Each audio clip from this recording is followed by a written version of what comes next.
So now that we've practiced the quadratic formula a couple times, we're going to continue to practice it with some harder problems. Now this one has a whole bunch of fractions in it. So you have 5/6, 2/3, and a half. So you'll notice that the least common denominator of the three fractions is 6, right? So I'm going to use that. I'm going to multiply everything by 6. And I think it's easiest to do it piece by piece. So we multiply the first one by 6 over 1.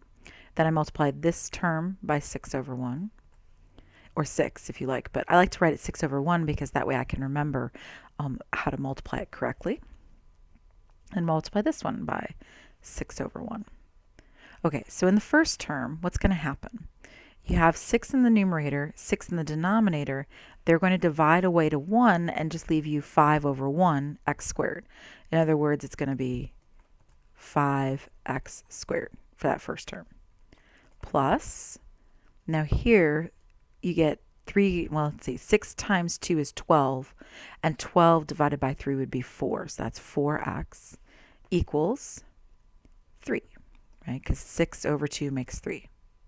And again, if you're ever really stuck or you're a little unsure and you just want to double check yourself, you can always do 6 times 2 divided by 3 and see it's 4.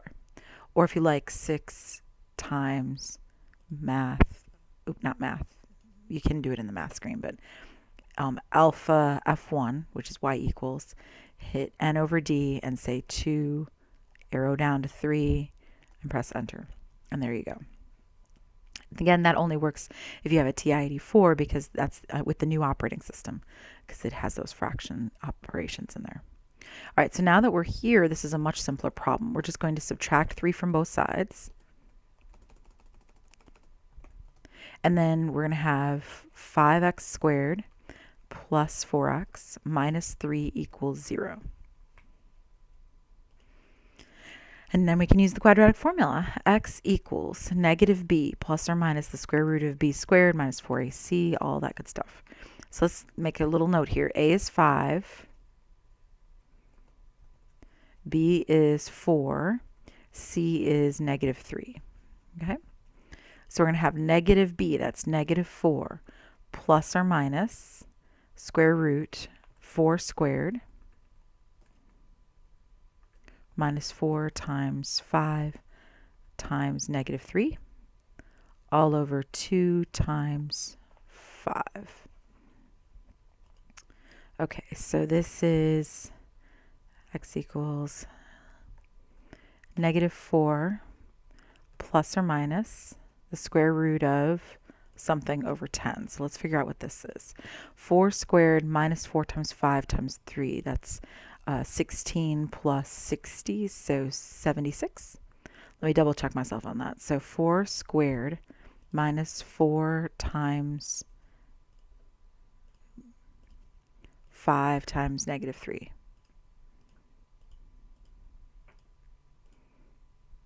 Oop, I forgot my minus. Hold on, let me go back in and put my subtraction sign in there. That's not good. Second insert and put in a subtraction. There we go. 76. Perfect. Oop, not there. There we have it. Okay, so now we got to break that down a little bit.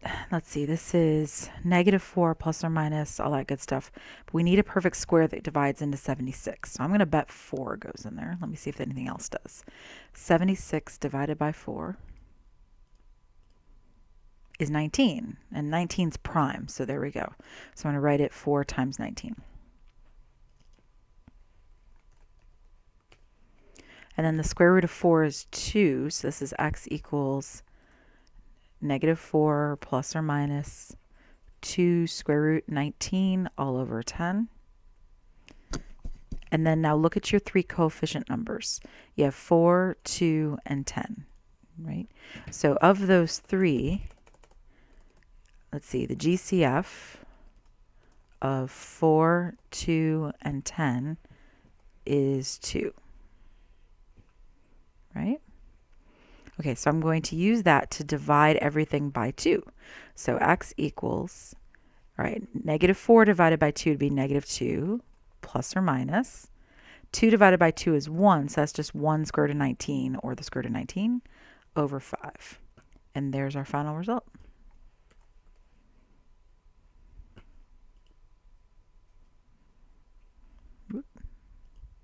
There it is. Okay, next problem. So this one's a little bit messy. We gotta do some work to make it a quadratic. Well, it is a quadratic, but it's kind of hidden. We're going to have to distribute this out over here using FOIL, right? First outers, inners, last. So first would be 2x squared. Outers would be 1x. Inners would be minus 6x minus 3 equals negative 18. All right, so that's 2x squared minus 5x. And what I'm going to do is I'm going to add the 18 right now because we can do that. We've got skills. So I'm going to add it to the number over here and the number over here. Okay?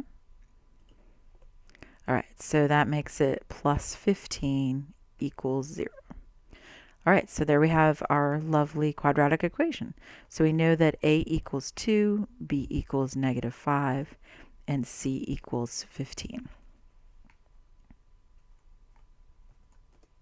All right, so x equals negative b plus or minus. So negative b, that would be negative 5 plus or minus square root b squared. That's negative b in parentheses squared. Oops, negative 5, sorry, in parentheses squared.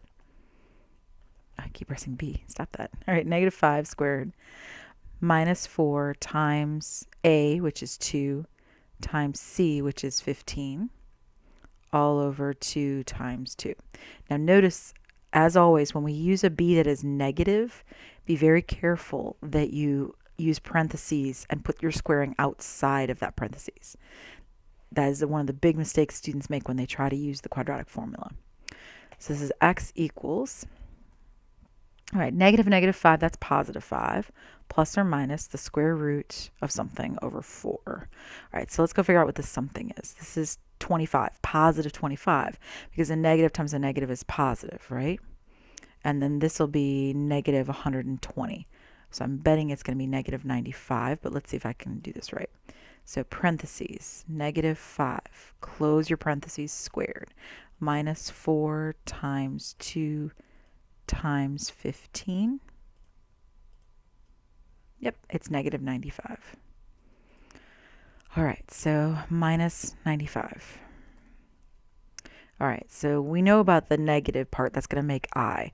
What about 95? 95 divided by 5 would be 19.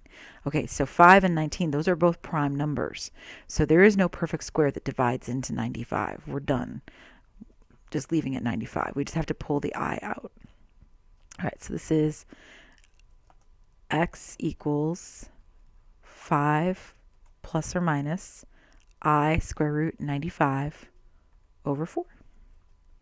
And there's your final result.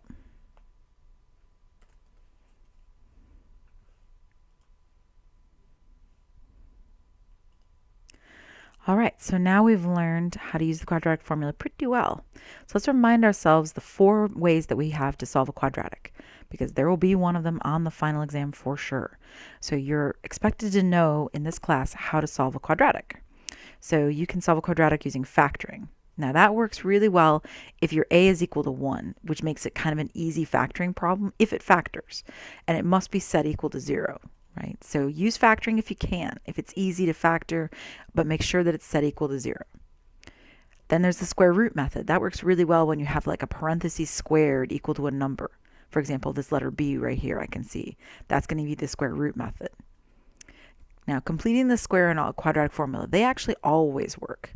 But completing the square is pretty messy, so you tend to use it only as directed, only if required in the problem, right? Because it's kind of ugly. You'd also generally like a to be equal to 1 if you're going to use completing the square, because when a is not 1, it can be kind of ugly. So let me throw that in there too.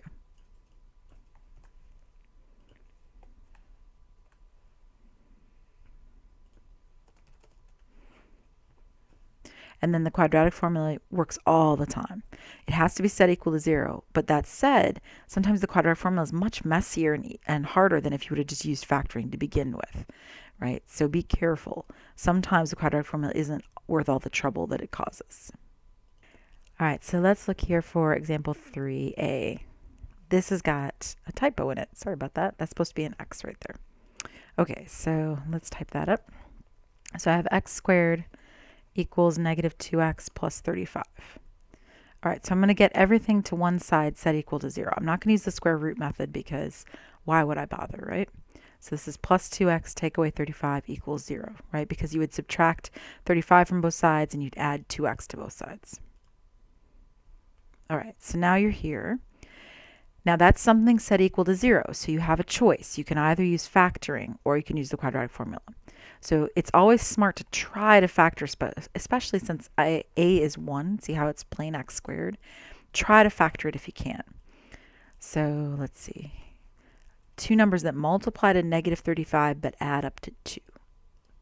Well, that's actually kind of obvious. It's plus 7, take away 5, right? And if those two things make 0, multiply to 0, I should say, then either plus 7 is 0 or x minus 5 is 0. So this means x equals negative 7, right? Because you'd subtract 7 from both sides. Here, if you want to see that. And this one you'd add 5 to both sides. And actually, I'm going to go back up here and just put real quick plus 2x take away 35 plus 2x take away 35. That way you can see it on both of them. Oops. There you got your intermediate step then. Okay, so now we have x equals negative 7 or x equals 5. And there are your two results. Done. Factoring, and it was quick and easy.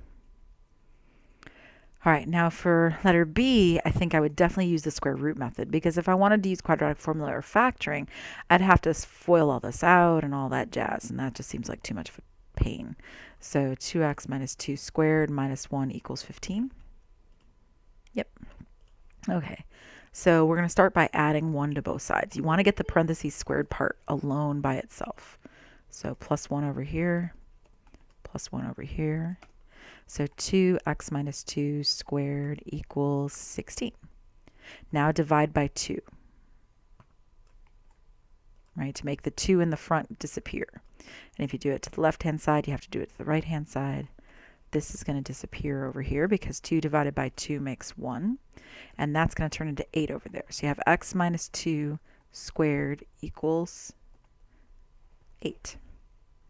Okay, so now you want to take the square root of both sides because you want to get the x minus 2 part away from that squaring. So take the square root of the left side, so you take the square root of the right side, but whenever you take the square root of both sides, plus or minus, right? Okay, so the left is x minus 2. That's the whole reason you're doing the square root in the first place.